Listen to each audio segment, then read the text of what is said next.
Hello everyone. Got up bright and early this morning, done had my 2 cups of coffee. I'm out here in the garage, getting ready to start doing some prepping on Kiwi's 446 back motor. Kiwi called me yesterday, evidently while I was gone over at Tony's shop.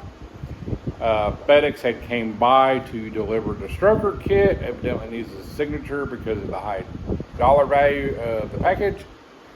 So I'm home this morning, waiting for FedEx to show back up. They're supposed to be here between 8:30 and 11:30. So that way we're not missing them again, and get the package in, and then we can open it up and see what's all involved with the stroker kit and kind of take it from there.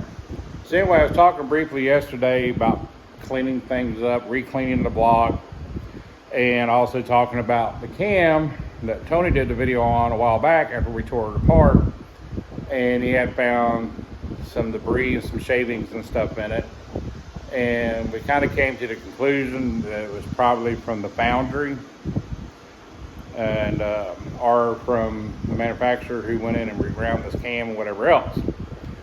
But with it being a motor and not really knowing the background on the history, you always want to go back and check out, make sure everything's clean, because at the end of the day you don't want to throw this motor together and it gets trashed because you didn't double check something.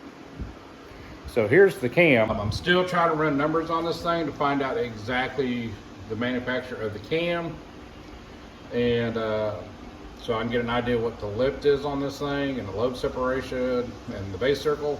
But probably what I'm going to end up having to do is, if I can't find that information online, I'm probably going to have to take my trusty measuring devices and measure the base and the top of the lobe versus the base circle of the diameter versus my rocker ratio, and that'll kind of get me close to what the lift is on this cam. Because at the end of the day, I want to make sure this cam is going to work with the stroker application. We want to try to get as much horsepower as possible, so trying to match things up will help us out a lot.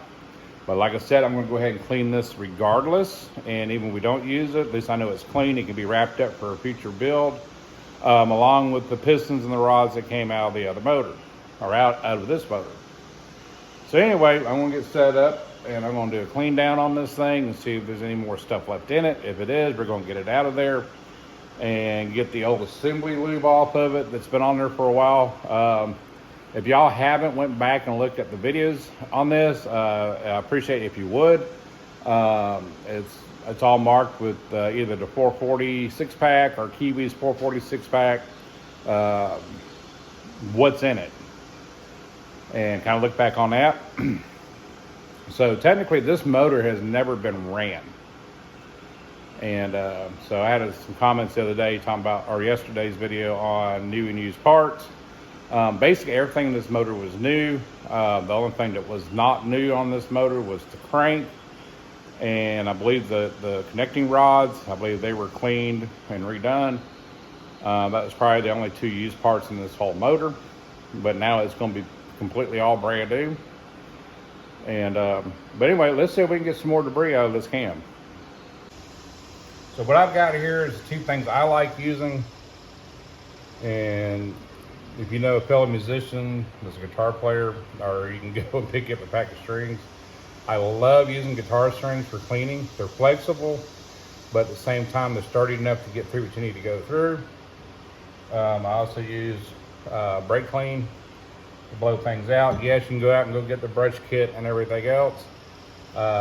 Basically here at my place, I've learned how to use things what I have on hand and to get the same result. We're going to go through here now and see if we get some more debris out of this cam. So as you see here, I'm sticking in there. There's a little resistance, but that's okay. And we're going to try. Oh, look, we had more debris there. And basically what this is, man, it's like shavings. So my thing is, it's probably from the manufacturing process. It could have been the foundry that did the cam. It's hard to say. but this is definitely not from the motor itself, because like I said, the motor was not ran. But you know, blocking an oil passage, you know, you can damage cam bearing. I mean, because that's where the oil system comes in on this part of it here, and wouldn't have been good. So I thought it was a good reason to clean. See if we can get some more stuff out of it, or if that's going to be it. There's another little piece over there.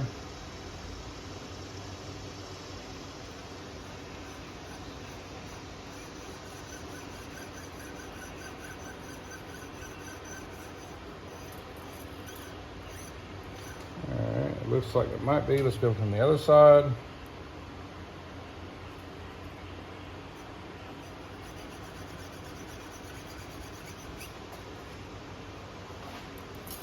So now I'm going to take my brake clean and blow the hole out.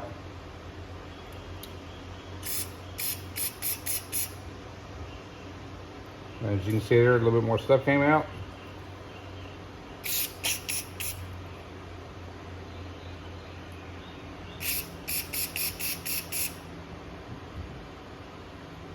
Go grab a towel real quick.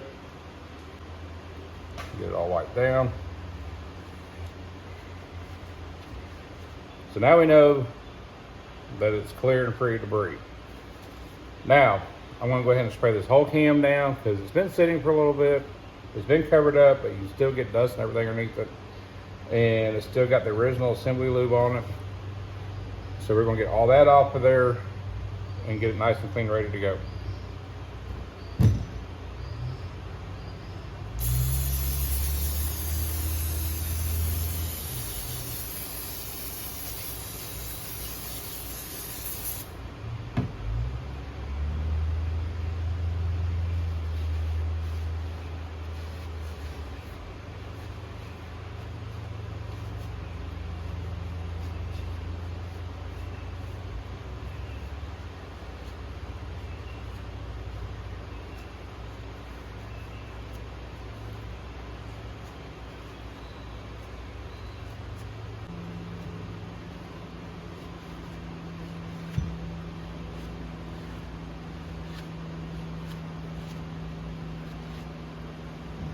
More or less now I've got all the assembly lube off of it, so we can start from scratch.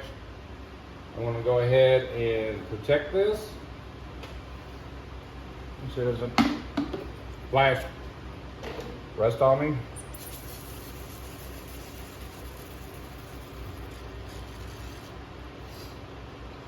You can use almost any penetrating fluid.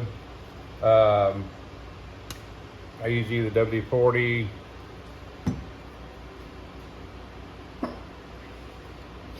or use the PV blaster. As long as you get some type of lubricant on it so it doesn't rust up on you.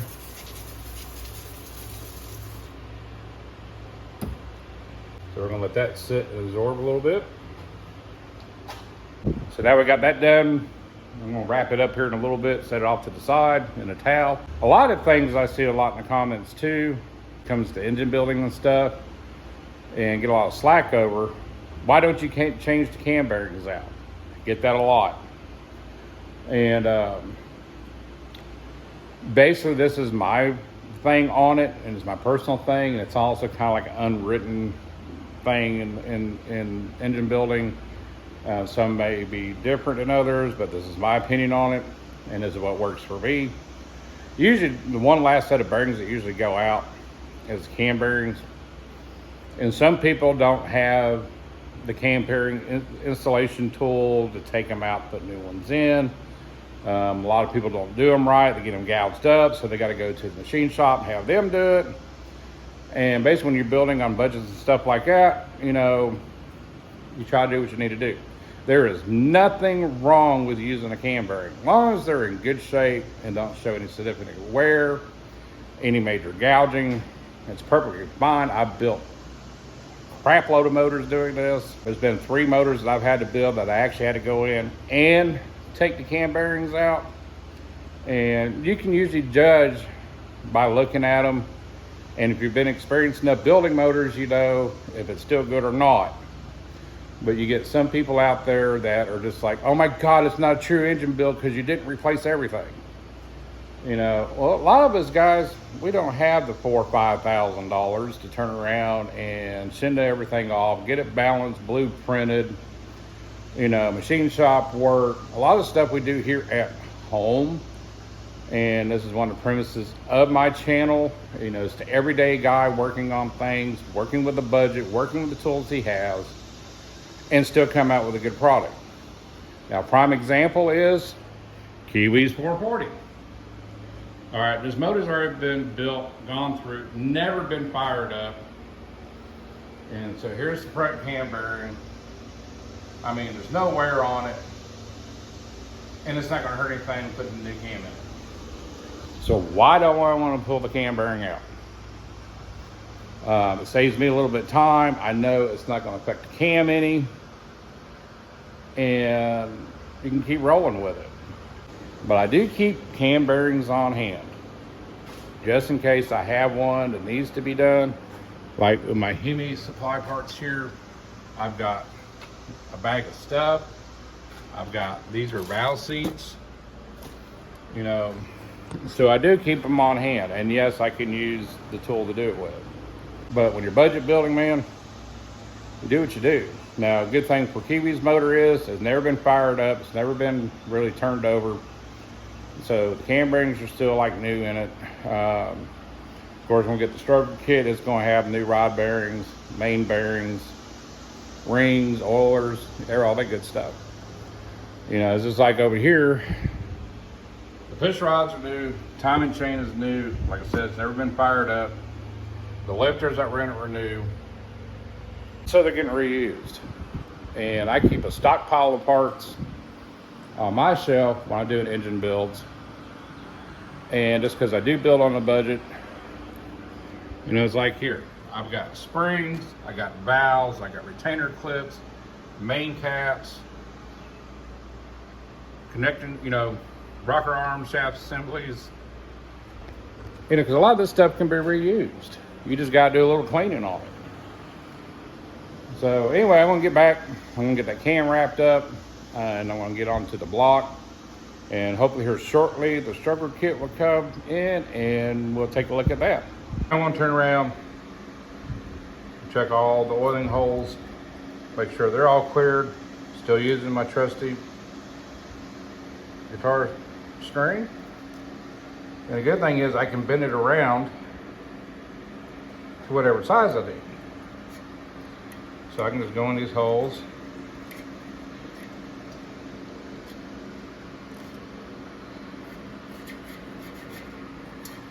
Make sure everything's clean, no debris.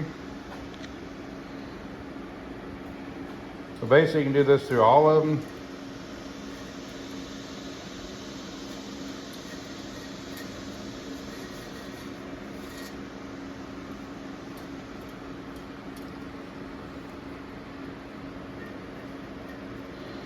Excuse me, I'm trying to hold the phone and do this all at the same time.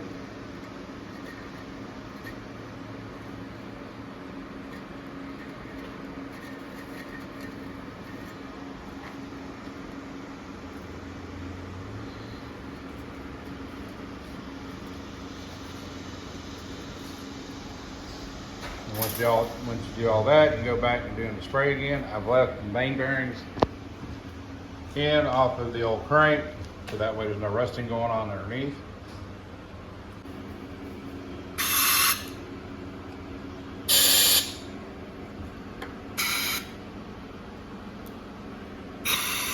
Clean everything out. Clean motor's a happy motor. I had to cut the part of it short for a second. The FedEx guy finally showed up, and there it is.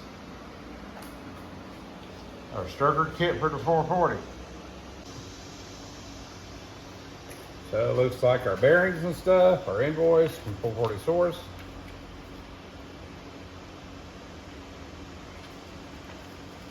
So let's get digging into it.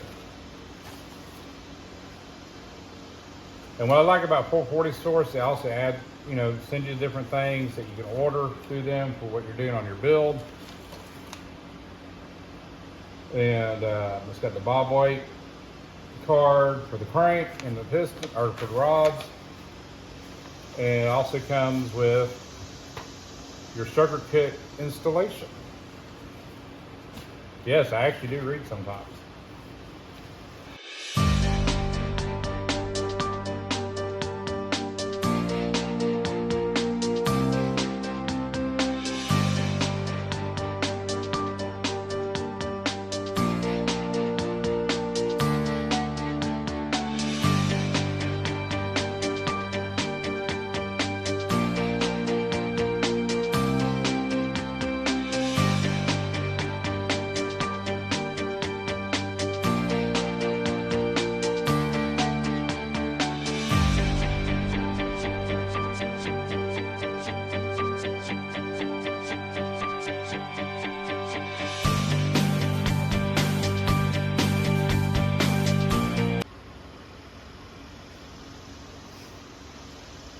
And so I just opened up the second package. I forgot how heavy these 440 cranks were. I'm gonna have to start working out again.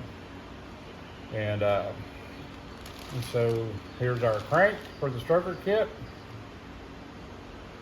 It's been internally balanced. And looks like a nice kit. So I'll get with you about the specs and everything on this. This is going to be a 505 stroker. If you don't want to wait till then, you can go to 440 Source and look it up. It'll give you the exact stroke, rod length, pistons, and for your application. Now I got everything laid out on the table, so I know what I've got. So like I said, once again, we've got our tension rods, our pistons, our rings, our main bearings, our rod bearings. So now I need to get busy.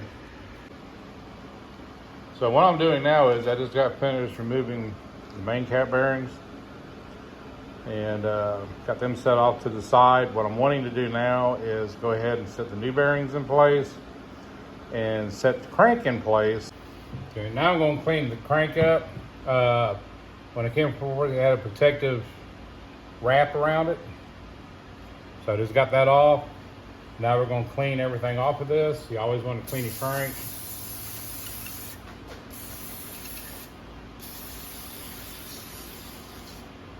That way there you're getting all the oil and stuff off of it they use for storage, any contaminants that are left.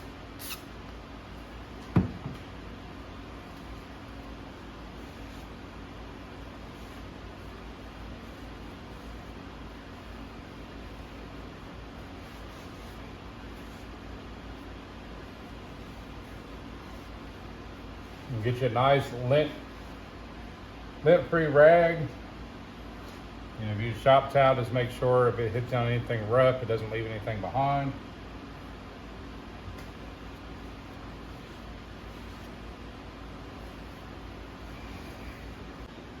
And as you can see, I've already got part of the bearings in right now. I've already got them lubed up. God, this thing's heavy.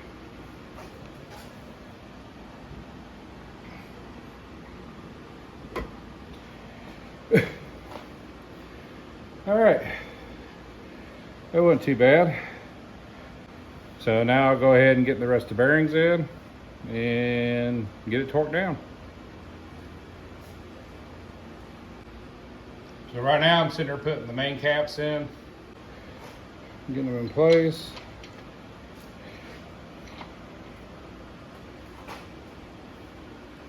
Get them tapped in. All right, so I got all the main caps in.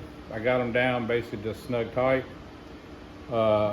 Main caps are 85 foot-pounds, but I'm gonna go ahead and do it in 2 stages. I know some people do it in 1, but I like doing it in 2, so I'm gonna do 40, and then click up to the 85, and start from the middle out.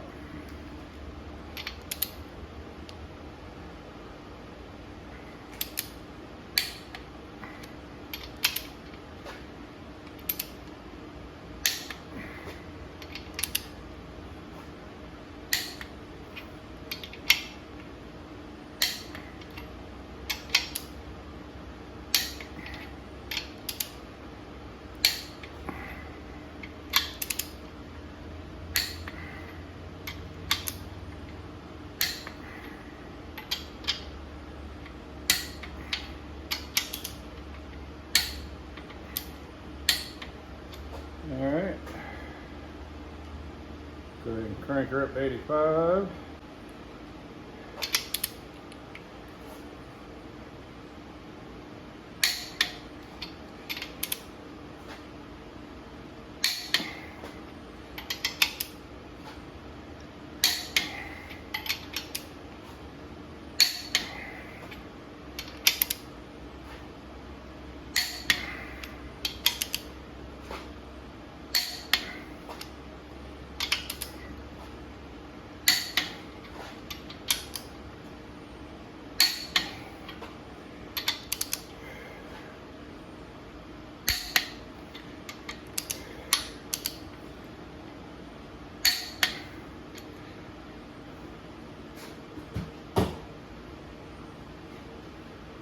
All right, crank is in.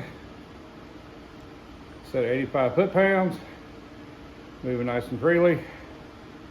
Right now it's getting a little warm here in the garage, so I'm gonna take a break. I think that's gonna be it for today. I'm gonna go inside and cool off. Other than that, guys, I'll see you down the road.